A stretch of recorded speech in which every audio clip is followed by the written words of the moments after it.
Hi there. Now, the story of Daniel. Episode 2, Formative Years, and the Hannings moved to Pearland. The holidays for the Hanning family were an enjoyable but busy time. Starting in October, when the air became crisp and temperatures dropped, my father would add a new duty to his agenda. He took on the creation and display of festive and seasonal outdoor decorations. Though my father never talked openly of it, he loved the holiday season. Oh no, not the shopping and not the cooking. That was Mom's job. He just loved the decorating of the house for the neighbors.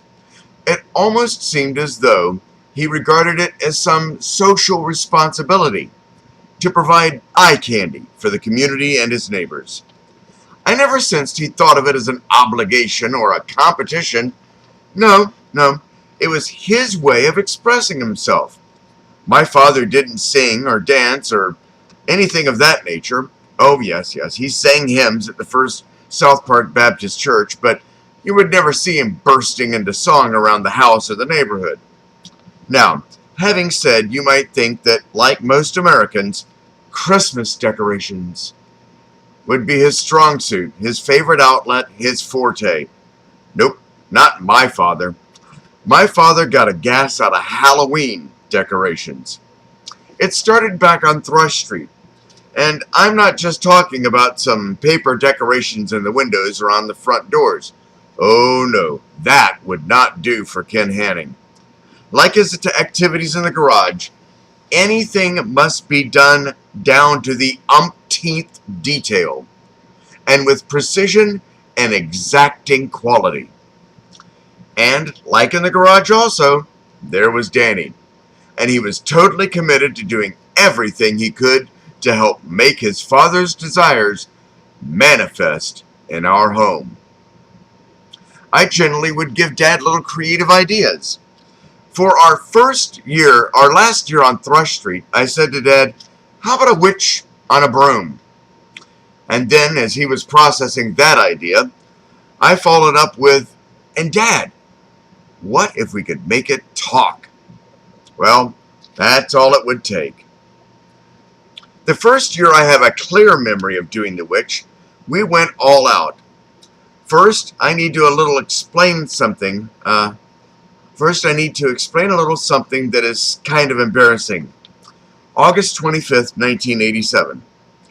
I was involved in an accident at my work. This is where I believe all my problems with my neck and my spine really got their genesis. I was working in an electronics storeroom at Target on PCH in Manhattan Beach. I was doing a visual inventory of a very high stack of stock, literally minding my own business. This stack of stock was not on steel racks like everything else in the storeroom. It was between two shelving units and just kind of stacked one on top of each other all the way up. It was kind of like that game Jenga, stacked up. Well, that day, even though nobody pulled anything out, down from its perch at the very top of a 15 to 20 foot pile of stock was a Smith Corona typewriter, still in its shipping crate.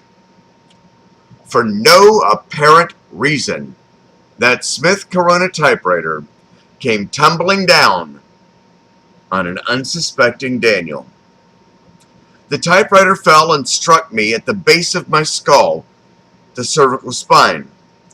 The impact caused multiple spinal cord contusions, closed head trauma, loss of feeling, and loss of the use of an arm and a leg.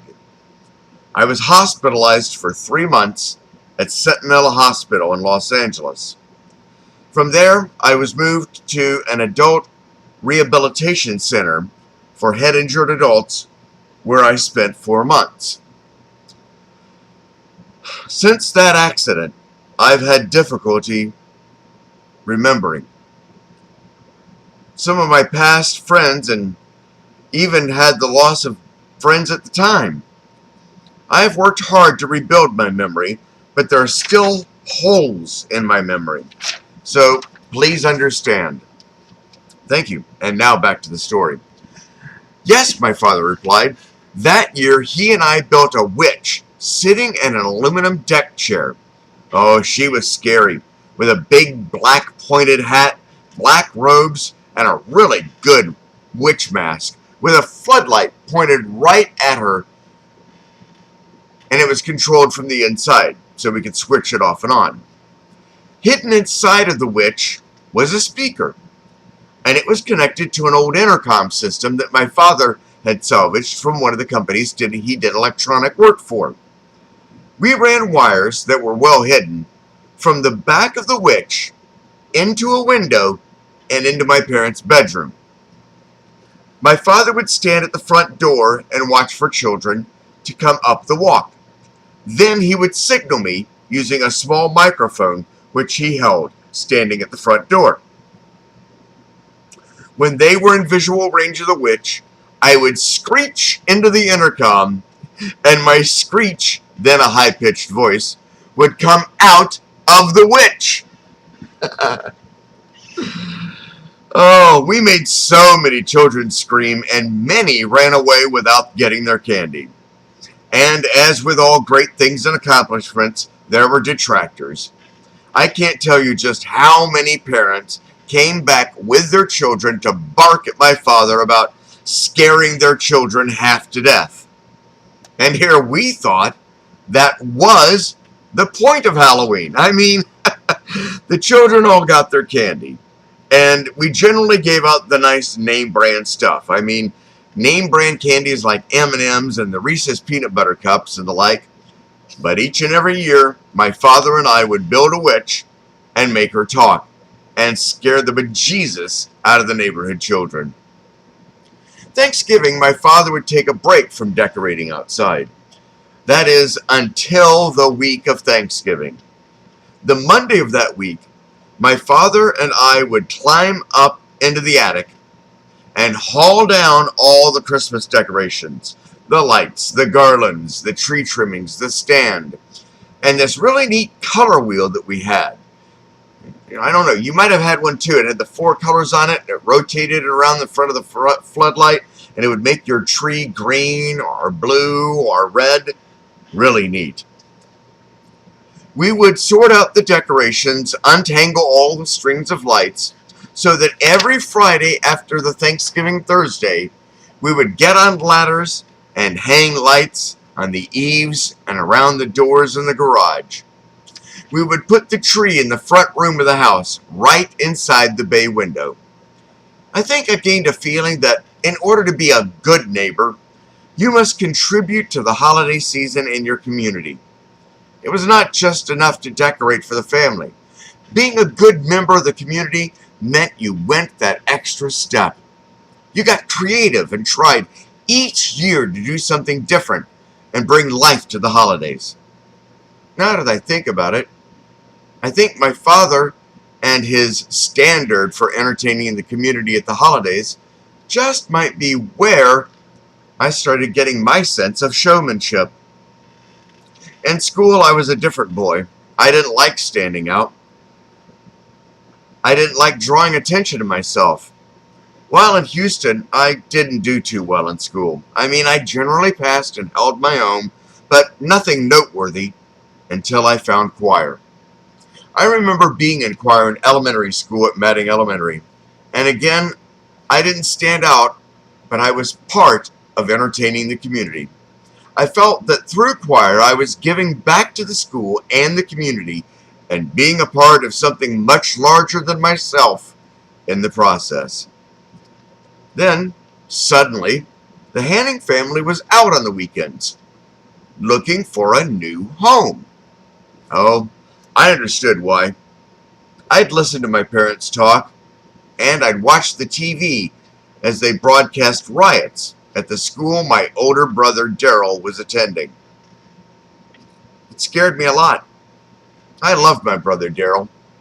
I still do. But back then, well, Daryl taught me how to tie my shoes, how to play checkers, After that, how to play chess. We shared the same room until we moved to Pearland, and well, to me, Daryl hung the moon. Here is where I have a little more than just a small hole in my memory. I don't remember the family moving. I don't remember when we first got there. And I have only vague memories of elementary school. I remember being sick a lot when we first got there. I remember the smell of cloves in the old elementary choir room. And one other thing, I remember feeling distinctly safer in Pearland. I remember my grades improved. The next block of memories I have was starting at the new middle school. And that, my kind readers and listeners, is where we will take this story up on Friday. Well, yesterday. Thank you for reading. Thank you for watching. Thank you for supporting my cause. Thank you for caring. And as always, may God bless.